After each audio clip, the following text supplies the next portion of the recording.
Hello, hello. Welcome to another episode of Notorious Momz, the podcast. I'm here with my special guest, Yovy. Is it Yovy? Did I say it Yovy, right? yes, Yovy. aka Chombita Chronicles host and podcaster. How do you Yes. know? Hi, ¿cómo Thank you. están? Please introduce yourself ¿Cómo to the dijo? people. ¿Cómo fue? Eso es my intro. ¿Y cómo dijo? ¿Y cómo fue? Chombita Chronicles, say yes, I'm here in Notorious Podcast. I love it. I love your intro. So tell the people who you are and what you do. Okay, my real name, but like everybody knows me, Chombita Chronicles. I'm Yuvy D. I'm a former media broadcaster. I used to work for networks like Univision, Fox, Sony. That was my background in television. And then things definitely changed for me in 2017. I lost my job. I got, laid off. Everything changed. And I ended up actually doing Uber and Lyft for a while before I Okay. started to kind of reorganize myself. Don't get me wrong, I had a sabbatical. I had some times to Right. regather myself, and it was very trial. And then my mom got a stroke in 2018, and she's better now. Oh My goodness. grandmother also got a stroke at that same. It was really rough. Like, Right. Tanya, if you tell me between the years of 2018 and 20 where we are right now, it was Yeah, really I can hard. imagine. But again, my podcast is about that, the obstacles of overcoming obstacles of, in a very positive light. And be grateful for it's like how you can be grateful for the bad things, Jovi, and the good, the bad, the ugly. It makes us stronger. That's where I come from. That's the message that I put in my podcast. And that's why I decided to interview other Afro Latinos, multicultural people that are unseen in professional spaces, regular spaces, entrepreneur. But that need of representation matters when I see myself, when you see yourself. That's what it is. Definitely. I think that's like really important because, right, everybody goes through their struggles. And I think that people's struggles make them who they are. However you come out of it, most people when they have struggles and things happen, they come out of it stronger. They come out of it wiser, they have a different plan. And I think that's really important. Like our stories are very unique because they're our stories. And this is why I love this platform so much because we get a chance to tell our stories to different people. Like I never met you before in person, but I reached out to you and I was Yes, just like, I loved your podcast. I loved thank what you. you were doing as far as like the culture. And I was like, I have to meet her because she seems so dope. You are.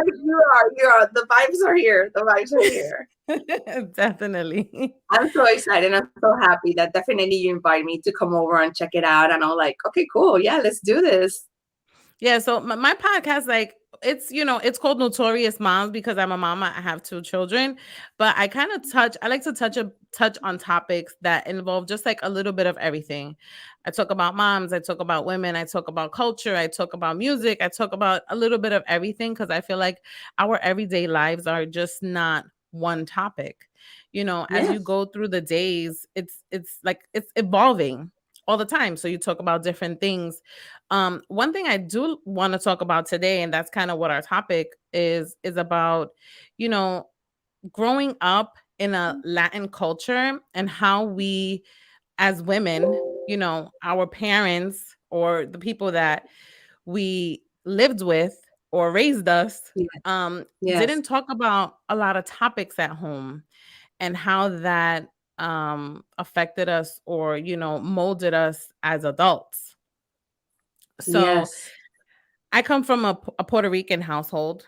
And, when I was growing up, I grew up with my mom and my dad, and puberty and sex and all that stuff was like never ever spoken of at home. Nobody And would I tell you think about anything. it, I'm really, yeah. I mean, nothing. really hate them. Just keep your legs closed. I'm like, what that's supposed to mean? But anyways, we'll get more into that. Absolutely. And it was just like there was no clear guidelines. Like I remember when I got my period, right? And this is kind of things that we talk about. When I got my period, I think I was like 9 years old. What the hell did I know about what was going on with my body? And basically my mom was like, Mira, coge esto, take the pad, póntelo, and that's it. And I'm like, what am I supposed to do with this? Like I was scared Bueno, por because lo I menos thought I ella was te dijo dying. póntelo. I know. Por lo menos te lo dijo póntelo. Digo, my background is I'm Panamanian, obviously, afrodescendiente panameña. I was raised in Panama. And and then I came obviously to the United States later on as an adult. But going back to when I got my first period, I was like 12. I was going through for sixth grade. Yeah, finishing fifth, going to sixth grade. And I was raised with my grandmother because then my mom was working here in the United States. So, very old school, but she made the Okay. best of what she knew how to Right. do certain things. So, needless to say, I got my period. She was like, "Oh my God, all excited, la señorita de la casa. Oh my God, da da da." But then it was like, sit down with me and explain to me how I do this. So I end up actually this, learning on my own, and then I end up putting the pad the wrong way. Imagine going to Oh school and my then I'm like having gosh. this thing sticking on my underwear. Uncomfortable, right?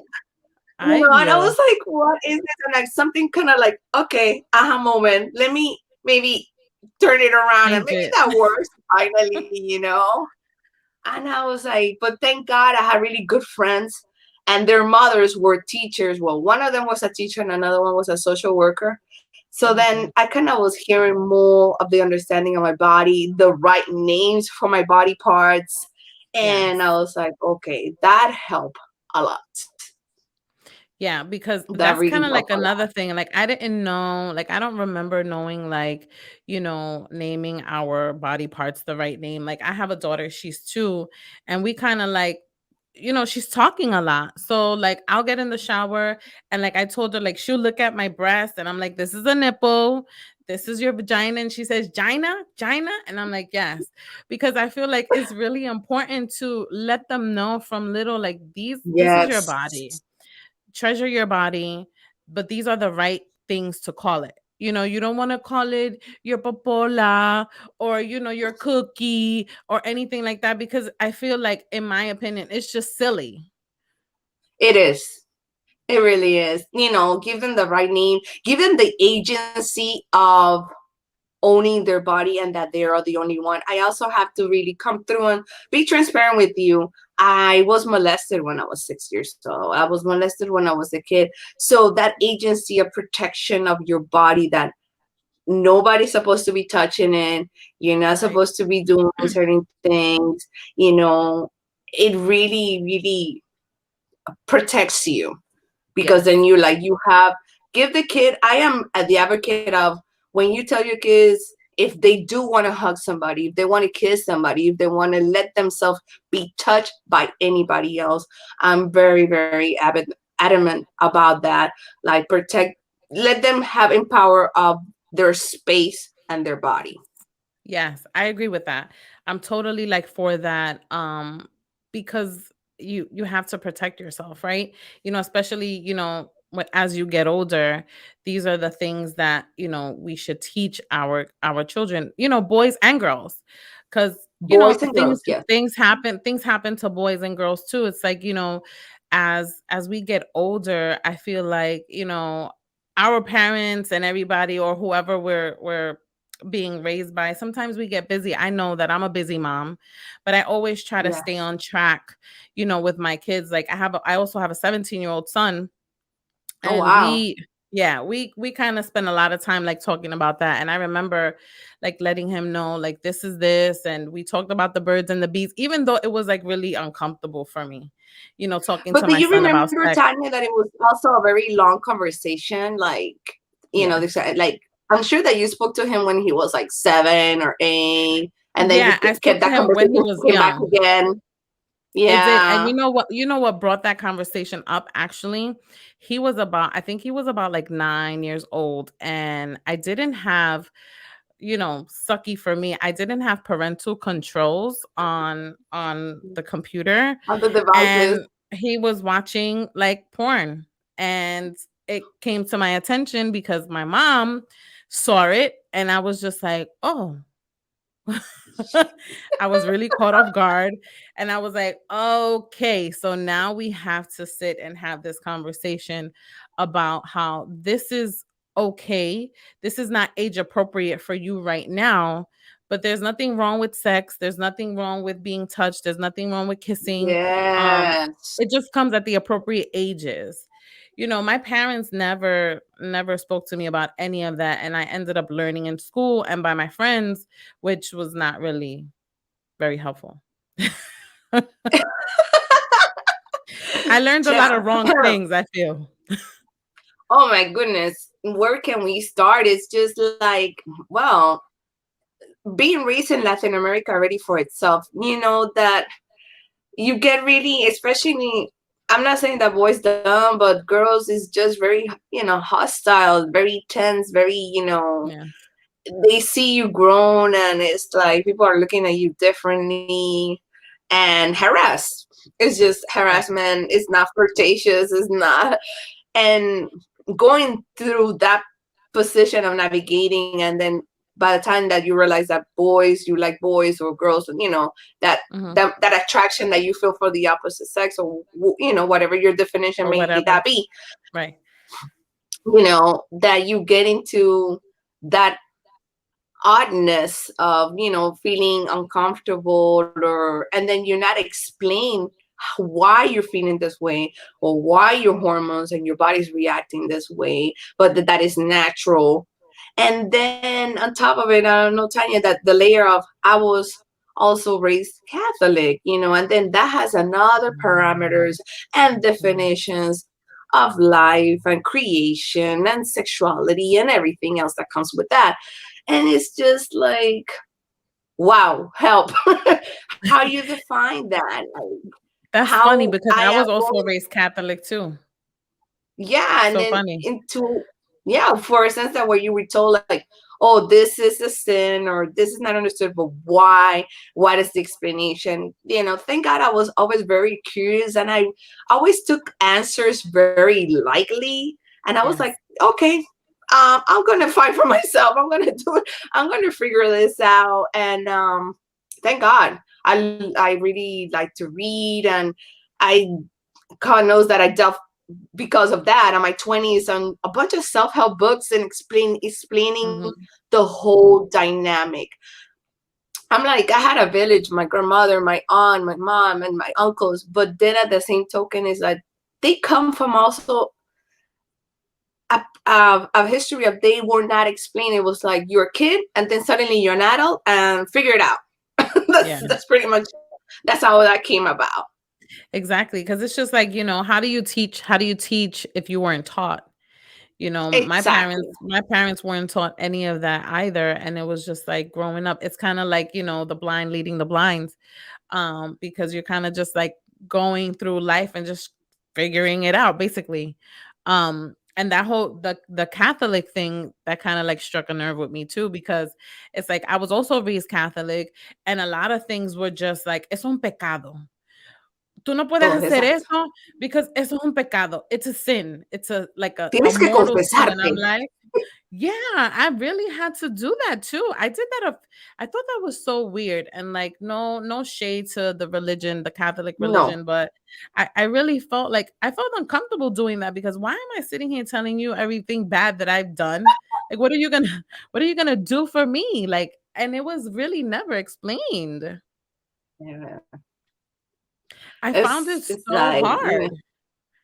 it That was, and it's very, very. And then when you get into that stage of dating and the whole spectrum of all these situations that you put on, and then it's like it doesn't just make any sense.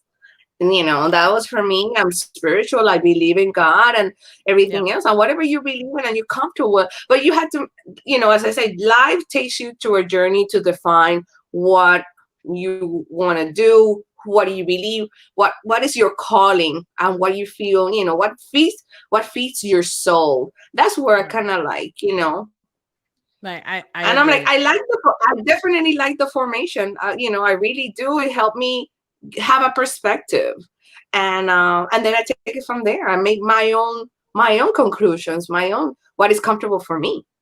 Right.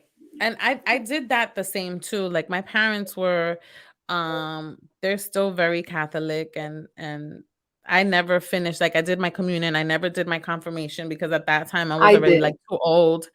And I was just like, no, this is not something that I really want to do. And then I was Pentecostal for a little while as well. And Oh, that was a whole different kind of life. And then as I got mm-hmm. older, I looked at religion totally differently. And I'm just like you in that sense. It's like I'm a spiritual person, but Yeah, I don't believe in the organized religion. So I have my exactly. relationship with God. We do our thing. I feel like that's what it is, and I don't knock anybody for it. But it's sometimes things like that. Like that's why I don't want to push religion on my children, growing up. I feel like Mm-hmm. they should just make Mm-hmm. their own decision. Yes. Um and they'll just figure it out from there, like what they want to do, as long as it's like logical in a sense. Right, right. And that's why, coming back to the female issues, I think, we are here in 2021 and we're still discovering a lot of things about the female body, how it, what it works, how it operates, what is understood, and the research that's been done to for us to, like, we're not making this up. Women bodies is quite different. And as I said, I'm not a mother, but I can only imagine everything that you've been through, mentally, psychologically, and fulfilling and physically with your body to understand how it works. Right. You Definitely, like both of my pregnancies were very different. My first son, I had him when I was 20 years old, so I was actually very young. And it was really Mm-hmm. scary. It was a scary experience because also I still didn't know, like there was so many things I didn't know about myself at that time. I was 20, I was still young, and even though I had a really great family support, um I just didn't really know myself. I felt like Yes. as I got older and I had to raise this human, I kind of just I learned as I went.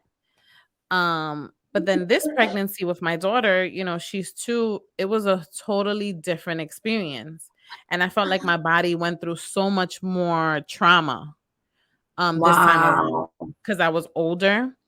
I suffer from gestational diabetes. So that was really scary. They had to like really Yeah. monitor my insulin. I was like pricking myself um at least twice a day every time I ate. It was a little bit more traumatic. Challenging. And Yeah. yeah, and I was scared obviously because I'm like I'm pregnant now and I just want the baby to be really healthy. But and then I decided I'm like, okay, after this I just don't want any more children. That's it.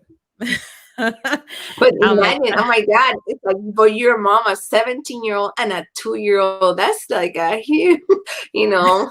And it's until a you really can big gap. reflect back to the way that you're raising your young son and then your daughter. Wow, it's very remarkable.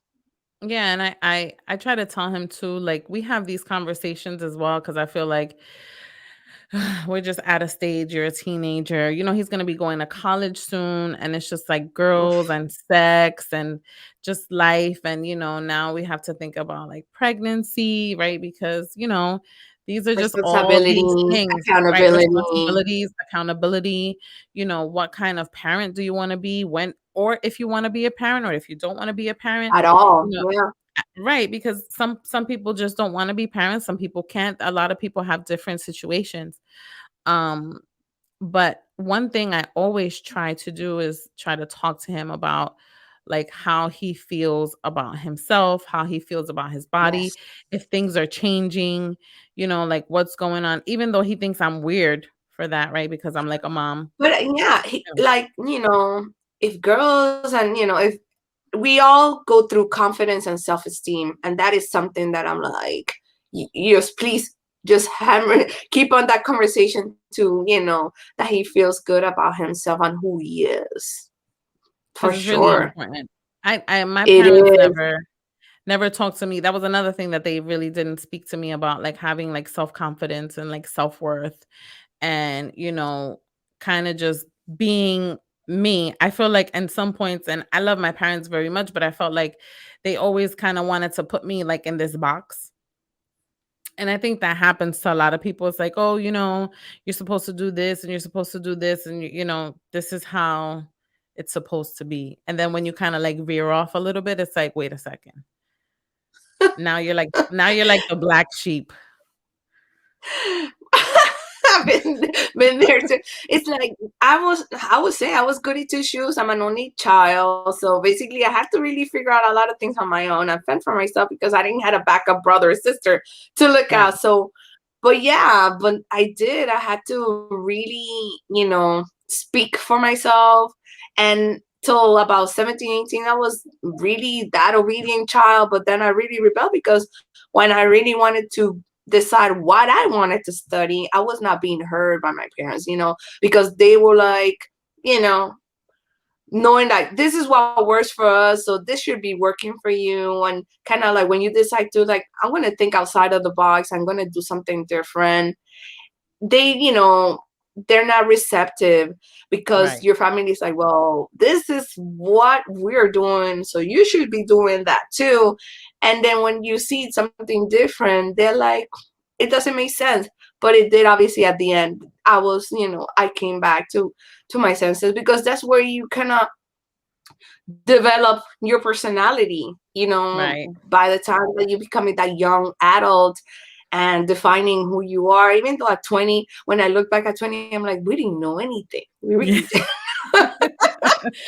but I it, feel that but way it was too. very, but it was definitely that moment that you define what is love, what love's supposed to look like, what is respect, what is supposed Mhm. to look like, and what is appreciation, and the type of people that you're going to be surrounded by. And we go through many hurts, disappointment, differences in our life, but it's always a lesson instead of Right.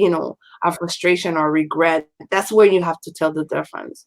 So I'm like, wow, you like how you switch back and forth when you have a 17-year-old and a 2-year-old. That is like, how do you do that? Yeah, and it's so funny because I think back, right, to my son, and I think back to when I was 17, and it was kind of just like one of those things. Is like, wow, at 17, like I was just like I was in school, I was, about to graduate high school, and I was gonna go to college, and I'm like, wow, I really made some really stupid decisions, growing up being a teenager. But Yeah. your teens and your 20s are that's the time to make these silly, stupid mistakes. And that's kind of what I tell my son. And I always try to let him know, like, hey, this is the time for you to mess up. But then you get to a point where you have to kind of like, you have to figure out where you want to go, because everyone makes mistakes, and that was kind of Yeah, one of that's the things. exactly. I get what you're saying, like, and then emphasize with him that also he doesn't need to really get everything perfectly done or correct. Like, life is like you have a black and white, but there's the grayish is also, if you're not sure, you cannot have it all perfect, because yeah, he's your firstborn, and there's a pressure about firstborns that you want to get it right, and he's a role Yeah. model for his sister. That too. Right. Yeah, definitely. But he's all for like, I'm going away to college and, I'll see you in 4 years. I'm like, okay, if this is what you think, I'm like, cause I'll let you think that, but it's a different experience. I It's a didn't get different. to go away to college, but I did go to school. I want him to go away because I want him to experience, life outside of home. I think that's a big experience. And I will tell you, even though I consider myself a late bloomer, by the time I move out, there's something about living away from home, but there's something more about living in another place, in another city, in another state. Like, when you truly are away from your family, it's just a new grit, a new experience, like your survival modes and codes, like they really get you in an alert, like nothing. And like, from when I left Miami to come back to be living in LA, it was total survival mode cues that I think everybody should do that. I think more, that's why more Americans in that sense versus Latinos that we always live at home or somewhere we have an extension to have our family close by. But Yeah. then that's where, Americans are very advocate of being out there, moving around, be, navigator or nomad. So you get a really a good sense of what the world is like, and then comes the appreciation to really realize how your family, is really important in that sense Yeah. from some of us. Right, because I think that's like one of the things in the Latino culture for some people, like we always want to keep our kids close. We always want to stay close to the family. We always want to have that closeness because I feel like it's like a comfort thing. Well, We're you in hear our it, comfort zone. yeah, yeah. I'm sorry to everybody. It's like No. you hear these stories of Latinos that they live till their mid 20s, 30s, or even now we hear the headlines of college kids going back home because of the high cost of living. And then you have 3 or 4 generations living under the same roof. Mhm. And, that's how it comes. It's not a novelty for Latinos, but it's very different for any other, culture, Right, you and know. it's more common than not. Like you said, like, different cultures, they're just like they leave the nest and, they do what they do, but a lot of us come back home. I never I I left my parents' house when I was 20 and I never I moved. was I haven't moved back 22. since. Yeah. I was 20. I was living in a one-bedroom apartment, me and my son, and we just made it work. I never went back home to my parents. And I like it that way because Wow. I like living alone. Now I live with my kids and my husband, and ever since I had a Uh-huh. kid, I've never been alone because once you have kids, you're never alone ever. You have no privacy, nothing is ever yours. But that's just one of the perks. Oh Well, I my would say perks. goodness. But yeah, I cannot tell you. Well, it's just I take off my hat. I have a couple daughters, and one of them I had her for the summer, and it was just an experience. She was 10. She's now 18. Actually, she's a mom now on her own merits. But man, that experience just to have a kid and be how parents work, how you concentrate to make sure that, and this is pre-pandemic, like you have to get out of the Yeah. house, go to work, drive, just for yourself. Remote working from home is now. But like I take off my hat. I take off my hat and total respect to Thank you. parents, any parents, how they do it, how they make it work for real. Yeah, it's not an easy task, like, especially, for me, like, I have a 9 to 5, and I have my home that I have to take care of, and the kids, and then the podcasting. It's just some days I just, like I sit, and I'm just like, "Okay, I just need a minute." Like, today Yes, this morning, yes. I was up since 7 a.m. I went to go do my shopping because I needed to do grocery shopping. I went grocery shopping. I came home. I cleaned out my refrigerator. I put the groceries away. My daughter was still sleeping. By the time she got up, I fed her oatmeal and then I got on with you on That's time and try to be like, because it's just so having a normal. schedule becomes, yeah, having a schedule, and it's really imperative. People think that it's like it's not, it's just that's how you can make time somewhat for yourself, because that's how, and kids need a schedule. They Yeah. need to figure out how the day goes by and what it gives them, giving structure helps. It really does. Yes. I agree. Sometimes I veer off the path though, like myself, Of because course. some days I just wake up and I'm just like, all right, I'm just not doing anything today. And you Like are in your full right to do so. I don't know if that happens to you, but like when I get up, sometimes I'm like, okay, I have to do this, I have to do this, I have to do this. And then I just sit down and I'm like, I'm not doing any of it today. I'm checking out.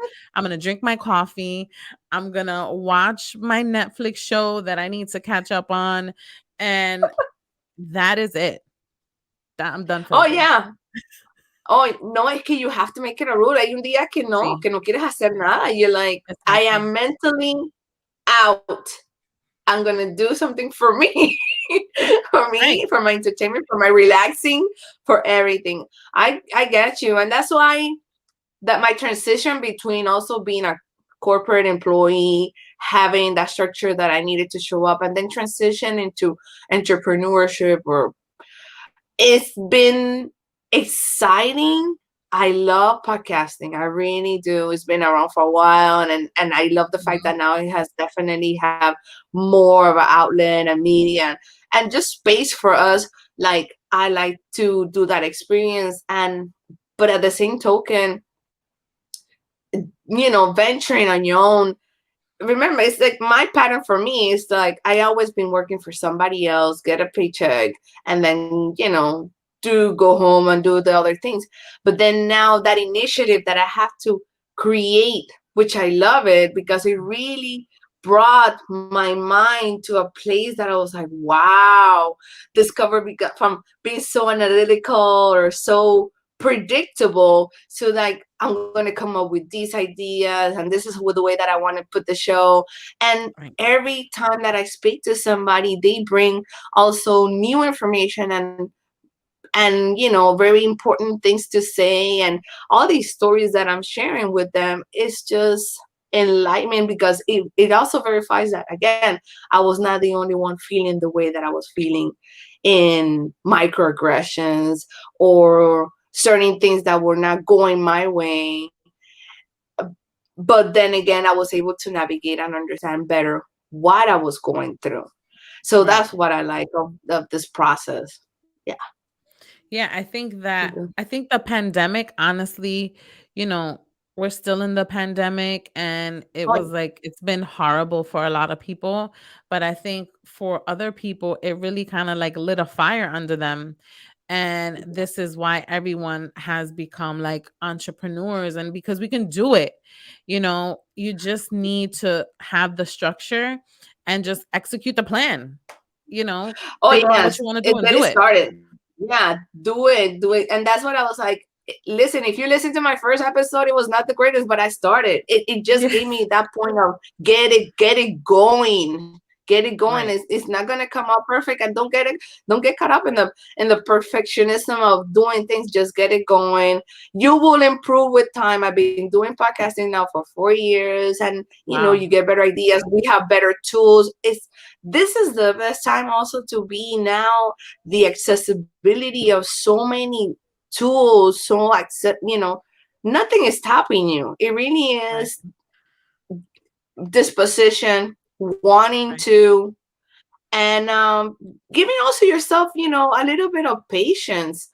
Yes. And it's all gonna come through. I'm so happy. The feedback, my most exciting about this, like I'm here with you, Tanya, is the community, the people that Yes. I've come across, the people that I'm meeting, and I'm like, oh my god, all of us are going through something, and all of us are trying to make a little bit, contribuyendo con something, and Yeah. helping this, the generation that is coming up, Gen Z, Gen Alpha, so they can know.